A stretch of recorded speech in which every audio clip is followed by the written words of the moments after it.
Imagine you're stepping onto the pitch, right? It's a World Cup knockout match. The roar of the crowd in Monterey Stadium is it's absolutely deafening. The pressure in those moments is, it's immense, truly. Right, but then you look across the center circle at your opponent, and it's not some unknown rival. It's your club teammate. It's literally your childhood friend. Oh, wow. Mm. Yeah, that completely changes the psychological landscape of the game. Exactly. You are both standing there, representatives of two deeply intertwined cultures, separated only by, the color of the jersey you chose to wear. The stakes are instantly multiplied because, it's deeply, intensely personal at that point. It really is. So welcome to today's deep dive. Today, we are taking a massive stack of sources. We've got raw tactical data and match reports from FIFA and The Guardian. Yeah, we're also looking at cultural reporting from Update News, plus betting insights from Hollywood Bets. Right, and even this fascinating academic thesis on sociology from SIP Digital Collections. All of this to explore a truly historic event. It's a really brilliant mix of data and human experience. You kind of need both to really understand what happened here. Totally. Our mission today is to dive headfirst into that dramatic 2026 World Cup round of 32 clash where Morocco upset the Netherlands. A huge upset. Massive, but we aren't just looking at the tactical battles or the wildly emotional on-field moments.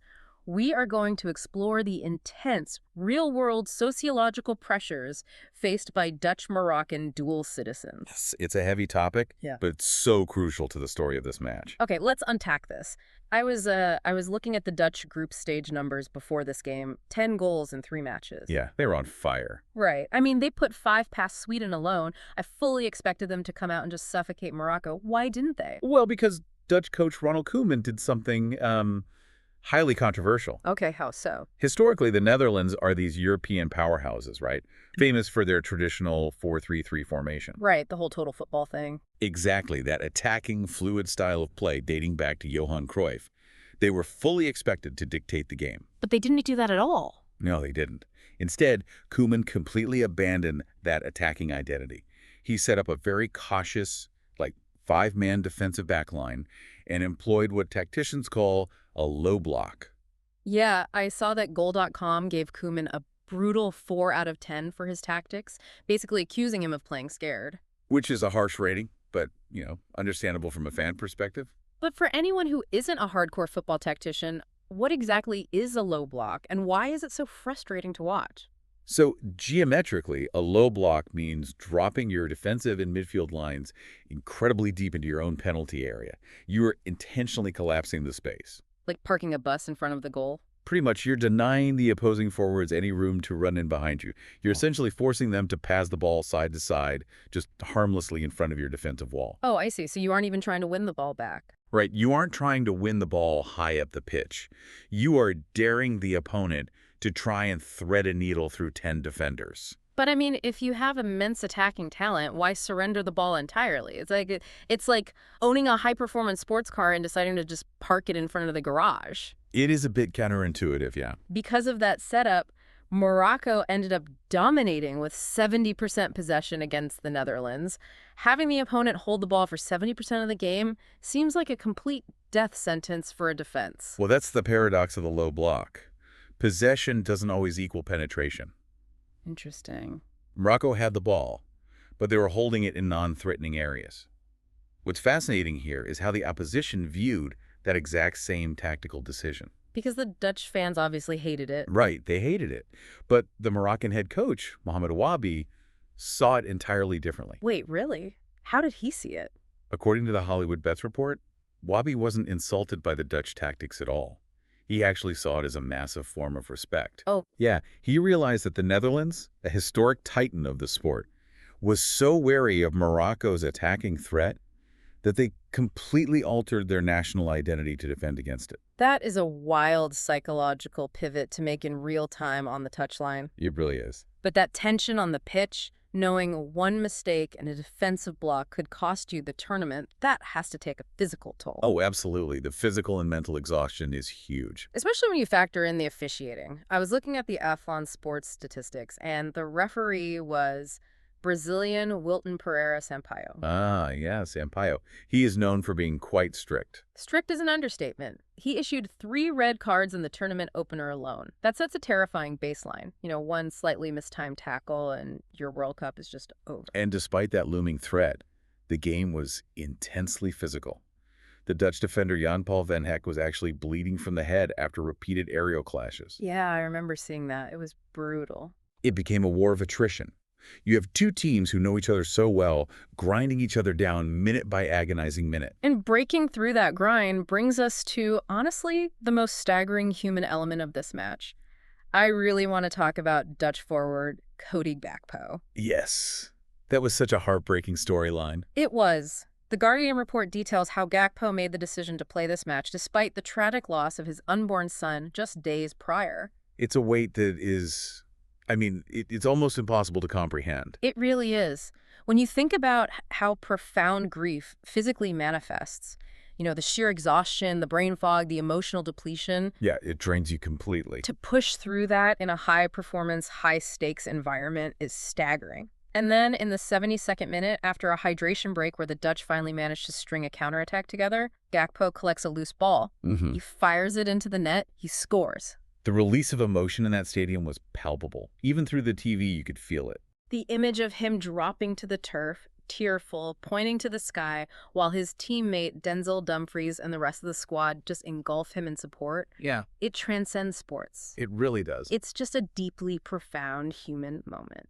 In many other timelines, that goal becomes the definitive story of the tournament, a story of triumph over tragedy. Right. It felt like destiny. And for a while, it looked like it would be. The Dutch retreated even further into their defensive shell after that, trying to protect that one-goal lead and just see out the game. But Morocco simply refused to quit. And this wasn't just 11 guys on a pitch. They were being fueled by an entire nation. The energy shift was incredible. The Hollywood Bets report noted that because of the time difference with Mexico, there were literally millions of fans back in Morocco watching this game at 2:00 in the morning. That invisible energy matters. The Moroccan players knew an entire country was staying awake in the dead of night, hanging on every single pass.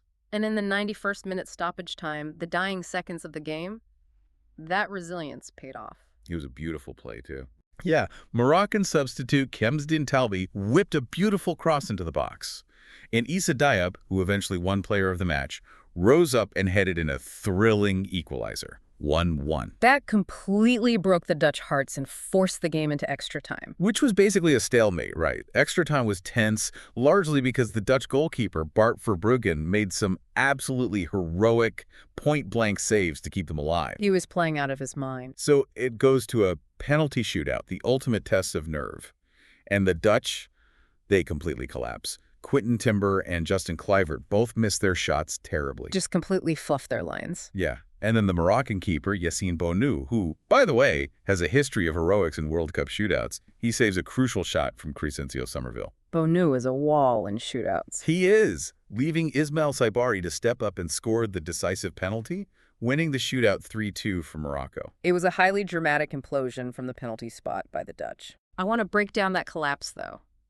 You have elite athletes, guys who strike a ball perfectly thousands of times a week in training, suddenly missing the target entirely or taking weak, easily saved shots. It happens more often than you'd think. But is that a failure of Koeman's defensive tactics? Like, were they just physically exhausted from defending for 120 minutes? Or is it something else? Well, it's a combination, but the psychology of a shootout is unique. During a regular game, you can kind of hide in the flow of the team. Right, you're part of a unit. Exactly. But in a shootout, it isolates the player. It's just you, the ball, the keeper, and millions of eyes on you. That sounds terrifying. The cognitive load is immense. When the pressure spikes, your heart rate goes through the roof.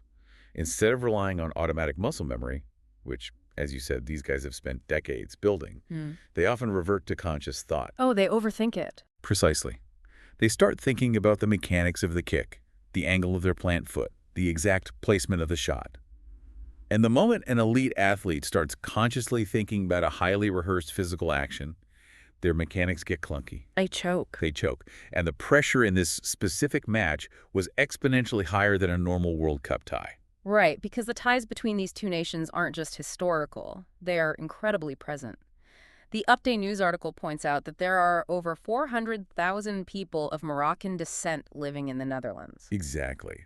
The migration from Morocco to the Netherlands began in earnest in the 1960s, largely driven by labor shortages in the Netherlands. So there's a deep multi-generational connection there. Fast forward to today, and you have second and third generation Dutch Moroccans who are born in the Netherlands, raised in the Dutch football academy system, but maintain deep cultural and familial ties to Morocco. And that shared history literally shared the pitch in this game.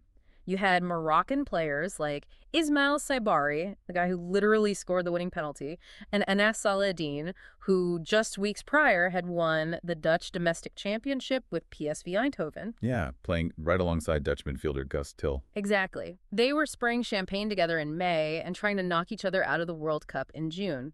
It's like playing a high-stakes poker game where your opponent is your own brother. That's a great way to put it. And you had Moroccan defender Noussair Mazraoui, who spent years at Ajax Amsterdam coming up through the ranks alongside Dutch stars Frenkie de Jong and Ryan Gravenberch. They know every single habit, every strength, every weakness of the guys they're playing against. It's beyond just knowing your opponent's general tendencies. It's knowing that Mazraoui favors his right foot when he's panicked under pressure, or that de Jong always drops his left shoulder before attempting a specific pass. Right. You are actively trying to use their muscle memory against them. But the emotional stakes are doubled because these are your friends. You know all their tells, but you care about them. They do.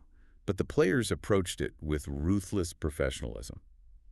The Moroccan captain, Achraf Hakimi, made his stance incredibly clear before kickoff. What did he say? He stated that there is absolutely no friendship on the pitch. Once that whistle blows, you are the opponent. Wow. And it speaks to a larger shift in international football, doesn't it? Choosing to play for Morocco wasn't some backup plan for these guys, right? Not at all. Historically, there was a stigma that players born in Europe only chose their parents' country of origin if they weren't, good enough to make the European national team. Like a second choice. Exactly. But for these Moroccan players born in the Netherlands, choosing to play for the Alice Lions is a proud declaration of identity. They really believe in the project. They believe in Morocco's sporting project, yeah. Following Morocco's historic run to the semifinals in 2022, playing for them is a first-choice destination for elite talent. Here's where it gets really interesting, though, because navigating that dual identity isn't just a 90-minute tactical struggle on the pitch.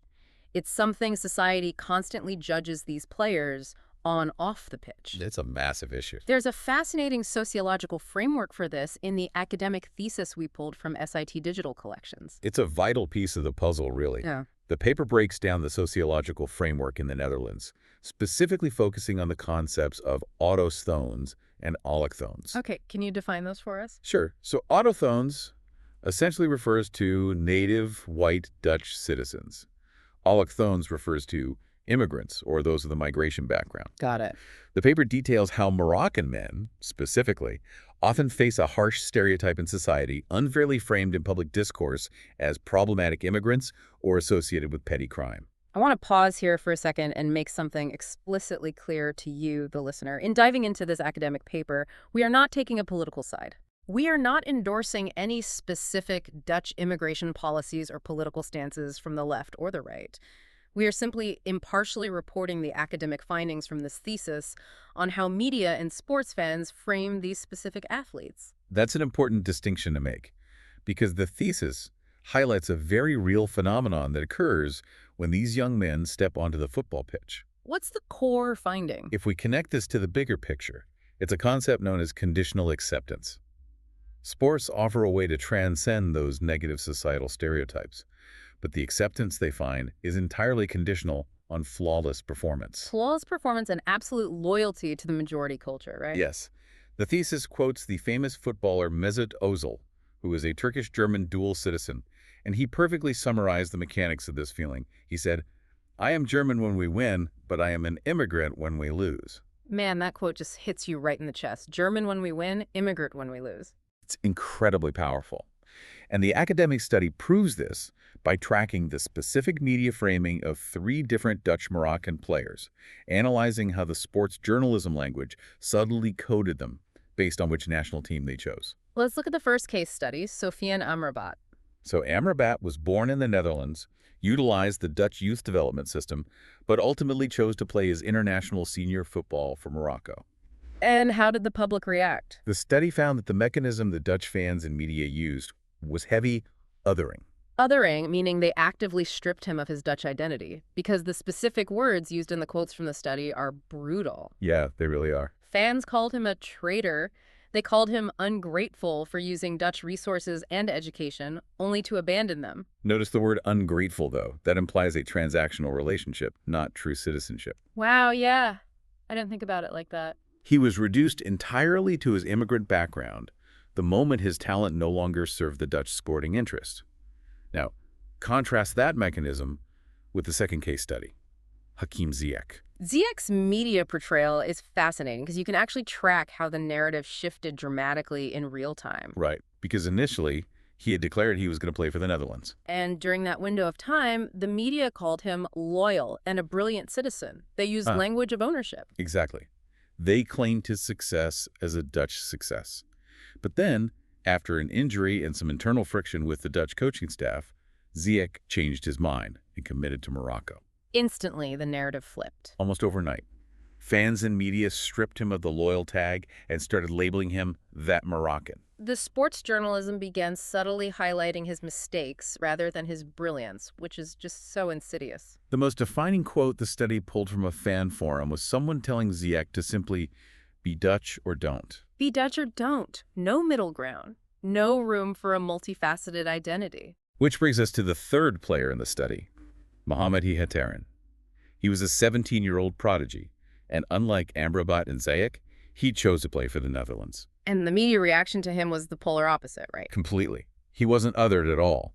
Fans praised him, saying that even if he didn't have Dutch blood, he had Dutch football in his veins. So they claimed his talent was entirely a product of being born and raised in the Netherlands. More importantly, the media afforded him deep empathy for the difficult choice he had to make between his two cultures.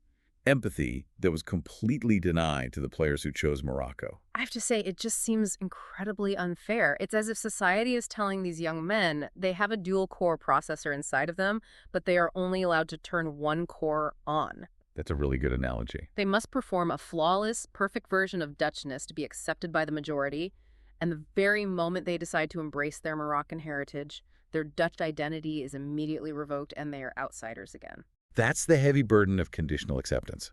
Your identity is constantly being litigated by the public based on your utility to them. It's exhausting just thinking about it. If you score the winning goal for the Netherlands, you are a Dutch hero.